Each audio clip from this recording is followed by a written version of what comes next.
Hey viewers, I'm Tanvi. Welcome to Sterling Academy. So, हम लोगों ने क्लास 8 का सिविक्स का chapter the Indian constitution discuss किया था, राइट? और इस चैप्टर में हम लोगों ने क्या डिस्कस किया था? कॉन्स्टिट्यूशन क्या होता है और किसी कंट्री को कॉन्स्टिट्यूशन की ज़रूरत क्यों होती है, ये सब चीज़ें हम लोगों ने डिस्कस की थी. हम लोगों ने ये भी डिस्कस किया था कि इंडियन कॉन्स्टिट्यूशन के फीचर्स क्या होते हैं, जिसमें हम लोगों ने फर्स्ट फीचर पढ़ा था federalism and second parliamentary form of government. So viewers, आज का आपका क्या टॉपिक है? Today's we are discuss about separation of powers. अब हम पढ़ते हैं पावर्स की सेपरेशन के बारे में. So let's start. According to the constitution there are 3 organs of the state. जो कॉन्स्टिट्यूशन के अकॉर्डिंग स्टेट के 3 ऑर्गन्स होते हैं. These are legislature, the executive and the judiciary. यहाँ पर 3 लेवल बताए हैं जो स्टेट के होते हैं. जो फर्स्ट पॉइंट है लेजिस्लेचर, एग्जीक्यूटिव एंड जुडिशरी.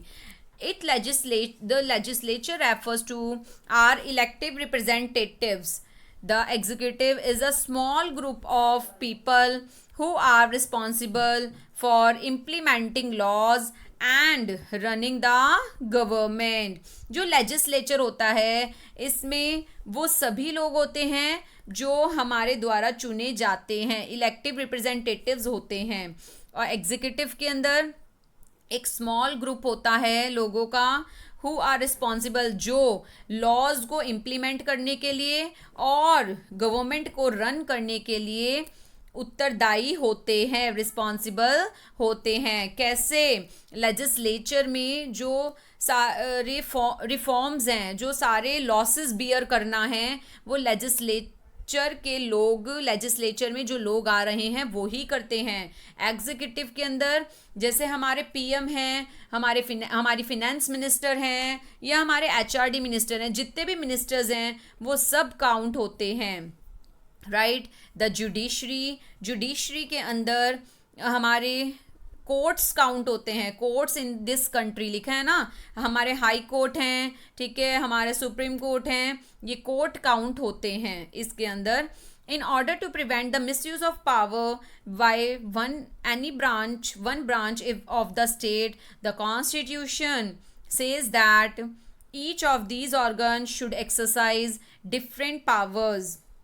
अगर कोई भी अपनी पावर का मिसयूज़ करता है जो, तो कॉन्स्टिट्यूशन में उसके लिए अलग चीज़ें एक्सरसाइज होती हैं डिफरेंट पावर्स के लिए. थ्रू दिस मतलब उनकी अलग चीज़ें लिखी होती है कि किस तरीके से क्या किया जाएगा, right? Through this each organ act as a check on the other organ of the state and this ensures the balance power between all three. और फिर क्या होता है, हर ऑर्गन में चेक करने के लिए भी अदर ऑर्गन्स होते हैं. एक ऑर्गन को चेक करने के लिए अदर ऑर्गन्स होते हैं स्टेट में जो इंश्योर करते हैं कि जो क्या इंश्योर करते हैं, जो पावर्स होती हैं उनको किस तरीके से बैलेंस करना है उसको इंश्योर करते हैं. समझ रहे हैं? इनको इन शॉर्ट में बुकिश लैंग्वेज में ना समझा के जनरल लैंग्वेज में क्या समझाती हूँ. देखिए, सपोज एक लेवल पर एक मिनिस्टर बैठे हैं, राइट? तो उनके साथ साथ दूसरे भी मिनिस्टर बैठे हैं, तो वो देखेंगे ना कि इनको भी सेम पावर दी गई है, मुझे भी सेम पावर दी गई है, ठीक है? तो उनके लिए भी उन दोनों के ऊपर भी कौन बैठता है? जैसे सपोज फिनेंस मिनिस्टर है और हमारे एचआरडी मिनिस्टर हैं, ये दोनों के पास अपनी अपनी पावर है और इनको देखने के लिए हमारे पीएम बैठे हैं, ठीक है? हर किसी के ऊपर एक ऑर्गन बिठाया होता है, एक मिनिस्टर बिठाया होता है. वो देखा जाता है कि कहीं वो अपनी पावर का मिसयूज तो नहीं कर रहा, ठीक है? तो यही चीज़ मैंने अभी आपको बुकिश लैंग्वेज में समझाई थी. The word state is often used in this chapter. This does not refer to the state government. Rather, when we use state, we are trying to distinguish it from government. Government is responsible, ठीक है, तो ये यही बताया कि government responsible होती है अपने एडमिनिस्ट्रेशन के लिए, और जो वो लॉ फॉलो करवा रही है, ठीक है, तो उसके लिए भी वही रिस्पॉन्सिबल होती है, राइट। उसके बाद आते हैं next, fundamental rights. The section on fundamental rights has often been referred to as the conscience of the Indian constitution, right. Fundamental rights के बारे में आगे क्या लिखा है इंडियन कॉन्स्टिट्यूशन में, आपको पता है? जो फंडामेंटल राइट्स हैं ये 6 हैं, अभी पढ़ेंगे इस चीज़ को भी, पहले ये टॉपिक देखते हैं। colonial rule had created a certain suspicion of the state in the minds of the nationalists, and they wanted to ensure that a set of written rights would guard against the misuse of state power in independent India।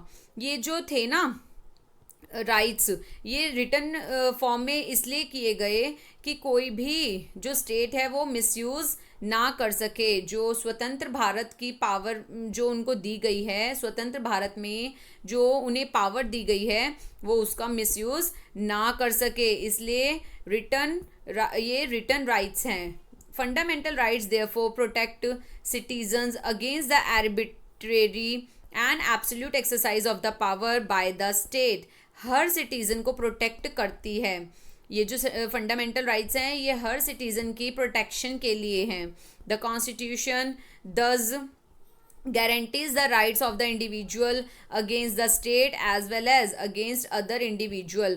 चाहे state के हैं चाहे वो कोई भी other individuals कोई भी हैं, ठीक है, जो कॉन्स्टिट्यूशन गारंटी है लेता है इन राइट्स की, क्योंकि कॉन्स्टिट्यूशन में ये फंडामेंटल राइट्स लिखे हुए हैं और हर इंडिविजुअल के लिए हैं, हर एक पर्सन के लिए हैं। So, moreover, the various minority communities also express the need for the constitution to include rights that would protect their group।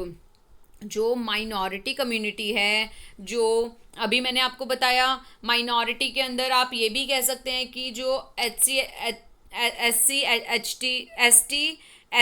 T category है, ये कैटेगरी भी आप लगा सकते हैं, या फिर जो कमज़ोर कैटेगरी है उनको बहुत ज़रूरत है कॉन्स्टिट्यूशन की अपने ग्रुप को प्रोटेक्ट करने के लिए। The constitution therefore also guarantees the rights of the minorities, और कॉन्स्टिट्यूशन में माइनॉरिटीज़ के लिए सभी राइट हैं जो उनको मेजॉरिटी से अलग करते हैं। दैट मीन्स ये है कि ये नहीं, ऐसा ज़रूरी नहीं है कि अगर हमारे देश के अंदर मेजॉरिटी ज़्यादा है किसी एक पार्टी को लेकर, किसी एक पर्सन को लेकर, या किसी एक सरकार को लेकर मेजॉरिटी ज़्यादा है, तो जो माइनॉरिटी वाले लोग हैं उनके लिए कोई राइट नहीं है, उनके अपने अलग राइट हैं जो कॉन्स्टिट्यूशन में लिखे हुए हैं। कोई भी जो मेजॉरिटी का पर्सन है वो माइनॉरिटी को नहीं दबा सकते, right. As Dr. Ambedkar has said about these fundamental rights, their objective is twofold. The first objective is that every citizen must be in a position to claim those rights। First object क्या है जो doctor बाबा साहब अम्बेडकर जी ने कहा है fundamental rights में, हर एक object को 2 fold किए गए हैं। The first object is every citizen must be a position to claim those rights. उन राइट्स को क्लेम करने के लिए उस पोजीशन में हर पर्सन होना चाहिए। And second, these rights must be binding upon every authority that has got the power to make law। और जो राइट हैं ये बाउंड हैं, राइट, हर अथॉरिटी के लिए, हर अथॉरिटी के ऊपर बाउंड हैं। ऐसा नहीं है चाहे किसी के पास पावर है या नहीं है, हर पर्सन के ऊपर ये राइट्स बाउंड हैं, हर इंसान के लिए हैं ये राइट्स, ठीक है, कि वो क्या कर सके, उसको राइट दिया गया है कि वो लॉ बना सके, पर वो सही भी होना चाहिए। In addition to fundamental rights, the constitution also has a section called directive principles of state policy. Fundamental rights में क्या इंक्लूड किया गया है, ऐड किया गया है, the constitution also has a section, constitution में एक और सेक्शन है जिसे डायरेक्टिव प्रिंसिपल्स बोलते हैं। This section was designed by the members of constituent assembly to ensure greater social and economic reforms. और ये जो सेक्शन था ये किसने डिज़ाइन किया, कॉन्स्टिट्यूएंट असेंबली के मेंबर्स ने ही डिसाइड किया था ग्रेटर सोशल और इकोनॉमिक रिफॉर्म के लिए, कि समाज में सामाजिक और आर्थिक रिफॉर्म्स हो सकें, and to serve as a guide to the independent Indian state to institute laws and policies that help reduce the poverty and the masses। और हमारे कंट्री में जो गरीबी है उसको हम कम कर सकें, दूर कर सकें इंडिपेंडेंट इंडिया की, ठीक है। और इंडिपेंडेंट इंडिया के लिए एक गाइड के तौर पर काम करते हैं। जो कॉन्स्टिट्यूशन है वो एक गाइड के तौर पर काम करता है। देखिए, which fundamental rights will be following situation violate, if, कब वायलेट हो जाता है फंडामेंटल राइट, फॉलोइंग सिचुएशन में। देखिए कैसे, if a 13 years old child is working in a factory manufacturing carpet.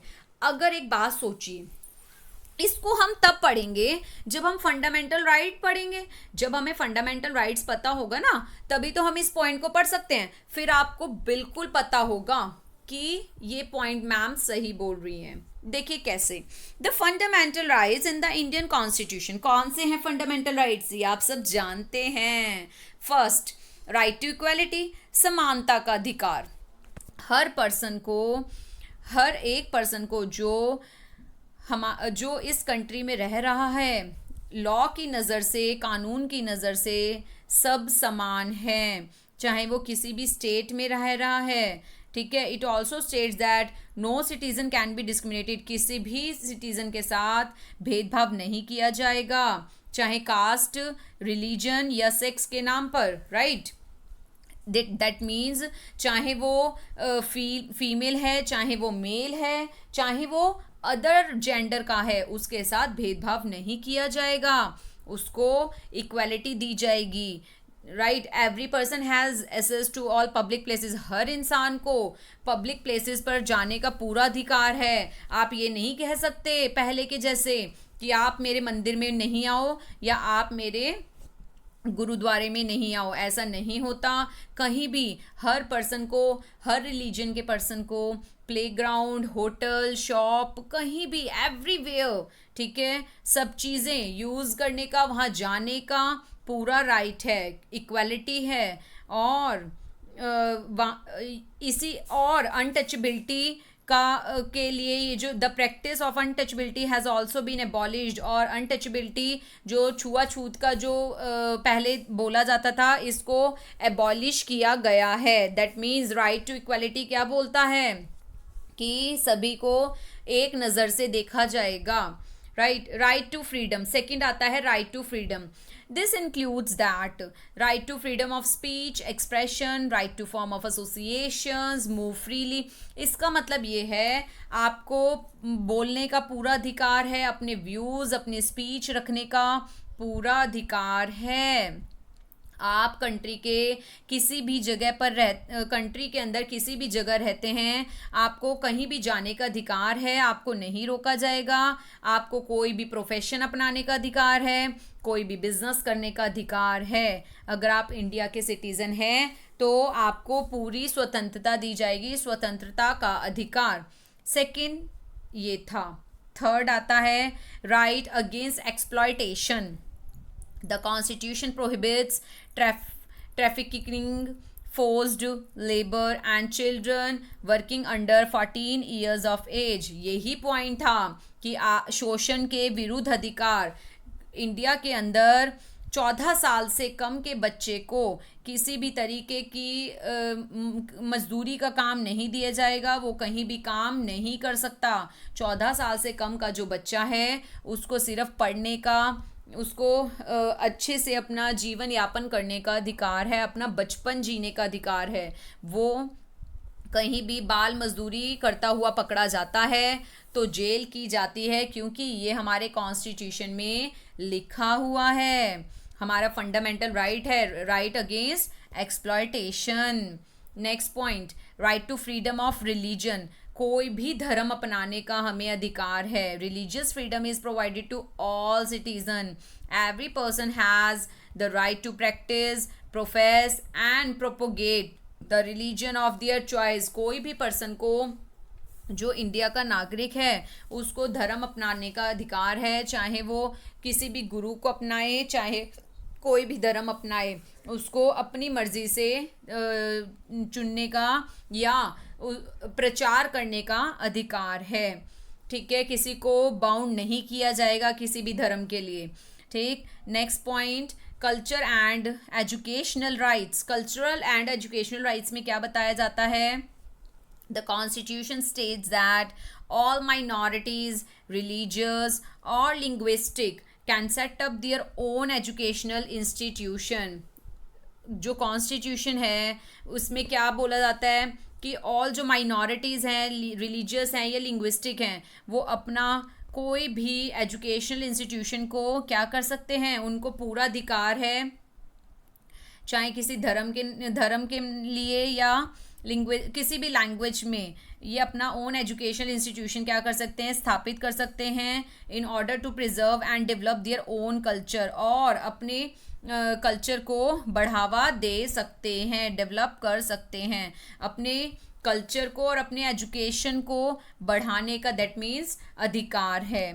ठीक, right to constitutional remedies, this allows citizens to move the court if they believe that any of their fundamental rights have been violated by the state। इसका मतलब ये है कि अगर किसी भी कोई भी सिटीजन्स जो है उसको कोर्ट जाने का अधिकार है, अगर किसी कोई भी स्टेट उनके साथ वायलेशन क्रिएट करती है या वायलेशन करती है, तो फंडामेंटल राइट्स के अकॉर्डिंग उसको कोर्ट में जाने का अधिकार है, अपने हित के लिए लड़ने का बिल्कुल अधिकार है।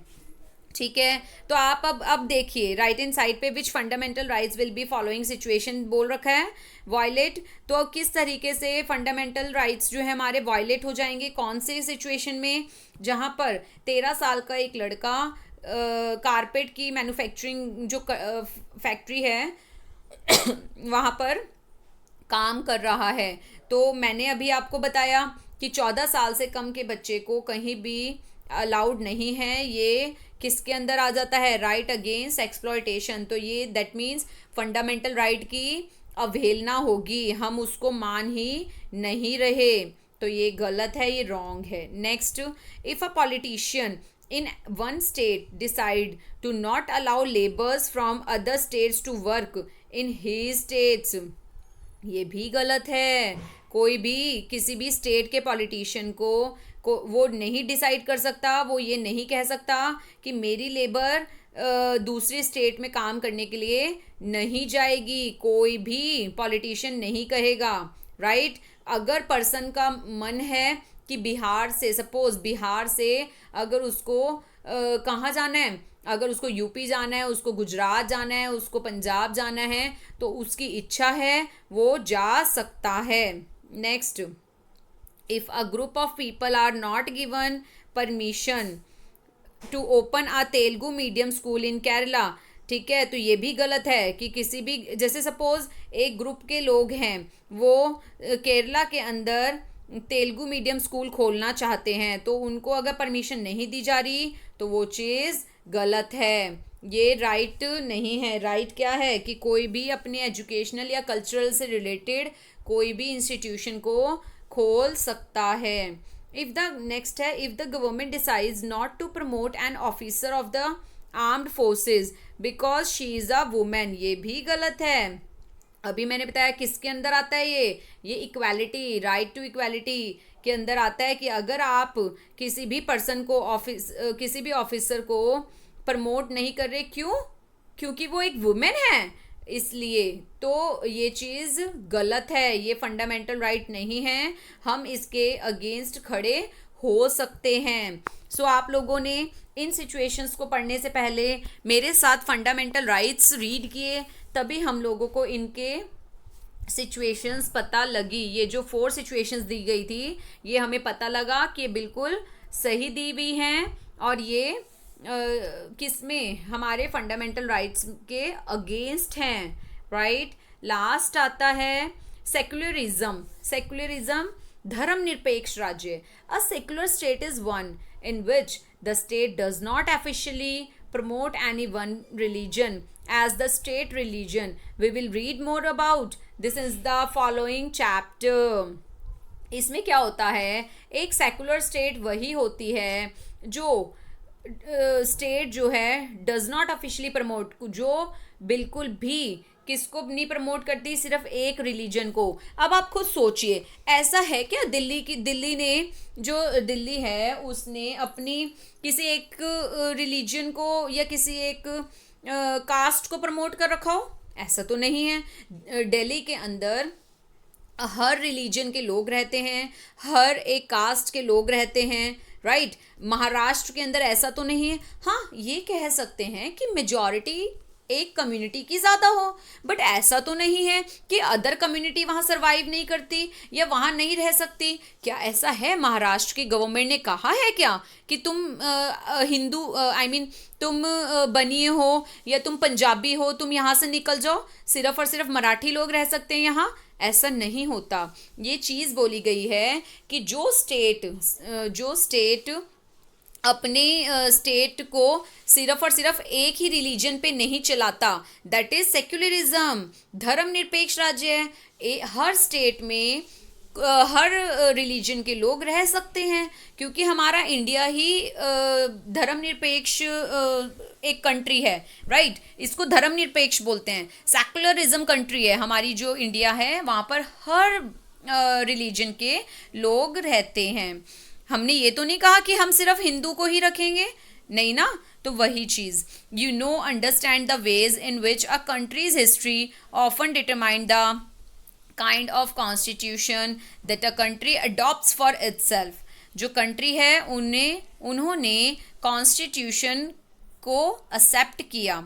The Constitution play a crucial role in laying out the ideals that we would like all the citizens of the country to adhere to.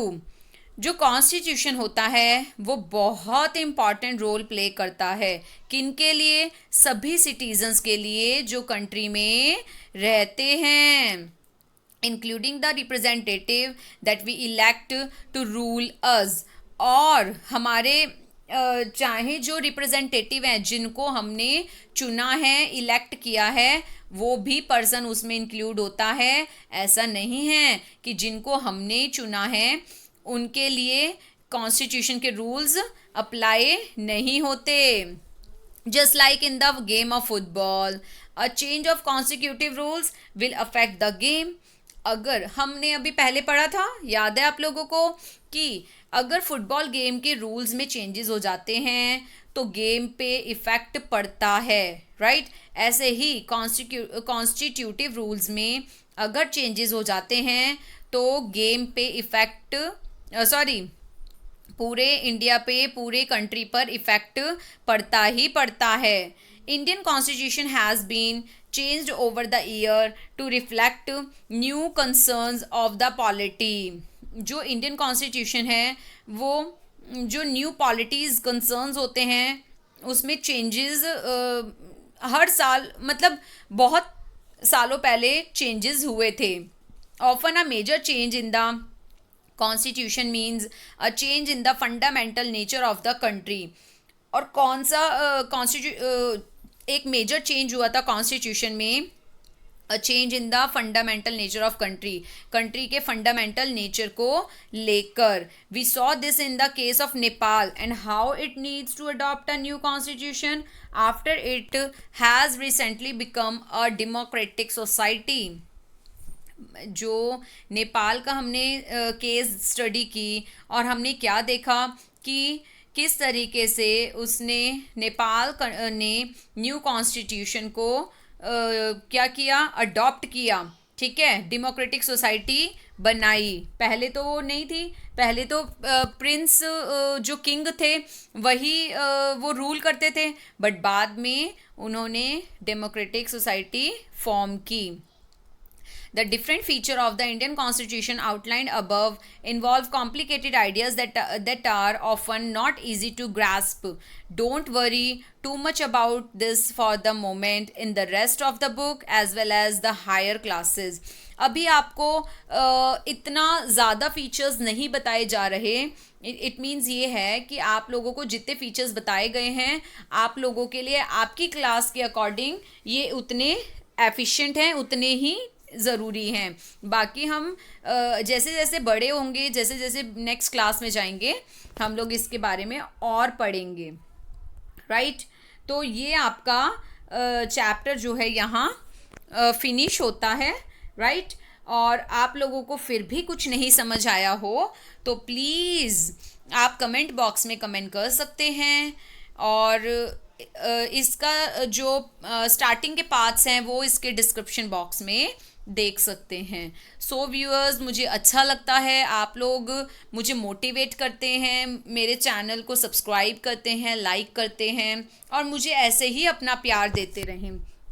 So viewers, आज के लिए इतना ही। नेक्स्ट चैप्टर में मिलेंगे, बहुत जल्दी मिलेंगे।